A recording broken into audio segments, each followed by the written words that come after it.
पूज्यपाद स्वामी जी महाराज ने आज कामना कमल कुंज नामक प्रसंग शुरू किया है, पर हम तो अभी पिछले प्रसंग विनय की ही चर्चा कर रहे हैं।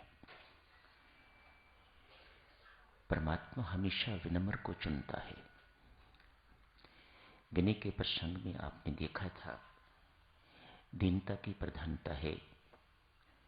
क्यों? परमात्मा दैन्य को बहुत पसंद है। परमात्मा को दीनता, विनम्रता बहुत पसंद है। बाइबल में साक्षियों वर्णन आता है, सुई के छिद्र में से ऊंट निकलना संभव तो नहीं, लेकिन निकल जाए। घमंडी अभिमानी को कभी राम दरबार में प्रवेश नहीं मिलता, कभी नहीं मिल सकता, यह संभव नहीं।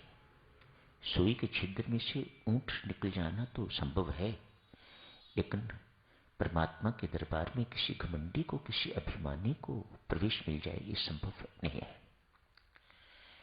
घमंड को इतना, अभिमान को इतना घृणित माना गया है। साधक में लेश मात्र भी नहीं होना चाहिए। परमेश्वर तो विनम्र हृदय में ही प्रकट होता है। कहाँ विराजमान है परमात्मा? हृदय में विराजमान, लेकिन प्रकट नहीं होता। प्रकट उसी हृदय में होता है जो हृदय विनम्र है, जिसमें दीनता आ गई है, जिसमें असमर्थता आ गई है। मैं परमात्मा कुछ नहीं, सब कुछ तो ही तू है। मेरा कुछ नहीं, सब कुछ तेरा है। परमेश्वर, तेरे सहारे जी रहा हूं। जिसे परमात्मा के अतिरिक्त दूसरा कोई सहारा नहीं महसूस होता, वो परमात्मा के सहारे को पाता है।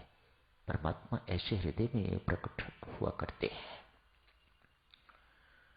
उन्होंने दुर्योधन का हृदय नहीं चुना, उन्होंने दुशासन का हृदय नहीं चुना, कंस का हृदय, शिशुपाल का हृदय नहीं चुना। परमात्मा ने प्रकट होने के लिए सुदामा का चुना है, विदुर का चुना है।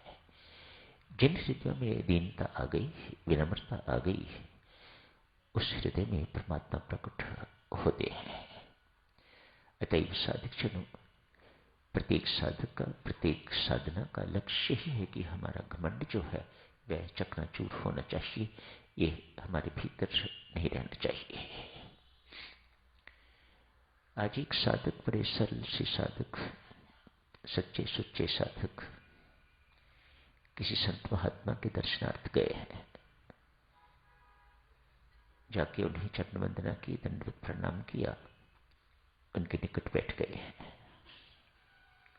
उनकी शीतल छाया में बैठ गए। ऐसे शब्द प्रयोग करता है वह साधक, मैं आपकी शीतल छाया में आया हूं, मैं आपकी चरण शरण में आया हूं, मानो अपना सब कुछ बड़प्पन भूल के आया हूं। मैं आपका दास, आपके दासों का दास बन के आपके द्वार पर आया हूं। ये शब्द सच्चे हृदय से निकल रहे शब्द हैं। ये ऊपरी नहीं, पढ़े लिखे शब्द नहीं, किताबी शब्द नहीं, ये अंदर के उद्गार हैं। ऐसे शब्द लेके तो वो बैठ गया है। हाथ जोड़ के कहता है, चरण पकड़ के कहता है, महाराज मैं कोई पढ़ा लिखा नहीं हूं, अशिक्षित समझिएगा। अध्यात्म में अबोध हूं हर प्रकार से। मुझे नहीं पता मुझे क्या चाहिए, मुझे ये भी नहीं पता आप मुझे क्या देना चाहते हैं। स्वयं असमर्थ हूं, आप सर्वसमर्थ हैं, इसीलिए आपके द्वार पर दस्तक किया है। मेरी कोई जिज्ञासा नहीं, मुझे पता ही नहीं मुझे क्या चाहिए, मैं क्या जिज्ञासा करूं। मेरी अपनी कोई जिज्ञासा नहीं, मेरा अपना कोई प्रश्न नहीं, मेरी अपनी कोई समस्या नहीं जिसका मैं समाधान आपसे चाहूं। बस आप जो देना चाहें, मेरी झोली खाली है, उसमें डाल दीजिएगा। कैसे सुंदर शब्द है। सच, मेरी झोली खाली है, जो आप देना चाहें, जो आप कहना चाहें, मेहरबानी करके मुझे दे दीजिएगा, कह दीजिएगा। वार्तालाप बंद हो गया। साधक चुपचाप वहां बैठ गया है। महात्मा को भी कोई पात्र मिल गया। कुपात्रों से तो संसार भरा पड़ा है। आज पात्र मिल गया, सुपात्र मिल गया। महात्मा भी चुप हो गए,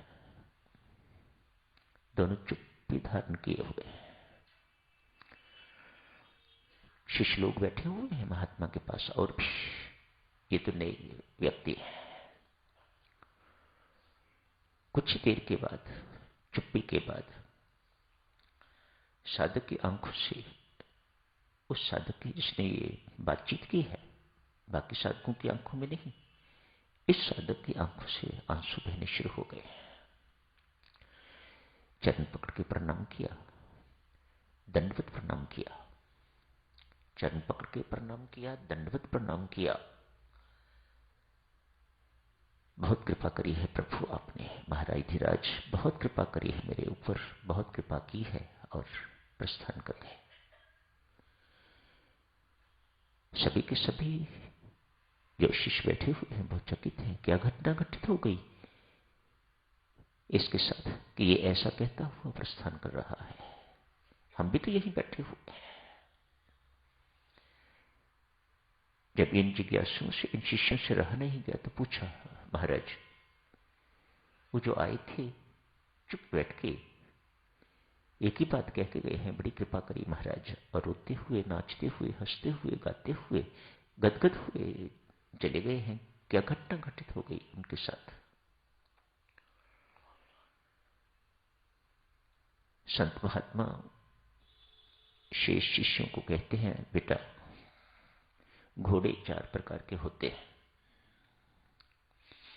एक घोड़ा वह इसे चाबुक मारते रहो, इतना अड़ियल जितना उसे मारो उतना वो और अधिक अठीला हो जाता है। ये सब बातें शिष्यों के अनुरूप कही जा रही है। घोड़ों की उदाहरण देके महात्मा शिष्य समझा रहे हैं कि शिष्य कितने प्रकार के होते हैं, कोई फर्क नहीं पड़ता। अब सबको कितनी बार निवेदन किया जा चुका है, ये श्री राम शरणम है। समस्याओं की सूची देने का स्थान नहीं है, रोगों की सूचनाएं देने का स्थान नहीं है। लेकिन 2-10 व्यक्ति मिल ही जाएंगे इस प्रकार के, जो इसी पहली श्रेणी में आते हैं। उनको कोई फर्क नहीं पड़ता, किसी ने कुछ कहा है, किसी ने कुछ कहा ना, उन्होंने अपने अनुसार ही चलना है। जितना शायद अधिक सुनते हैं उतना अधिक हठीले होते हैं वे।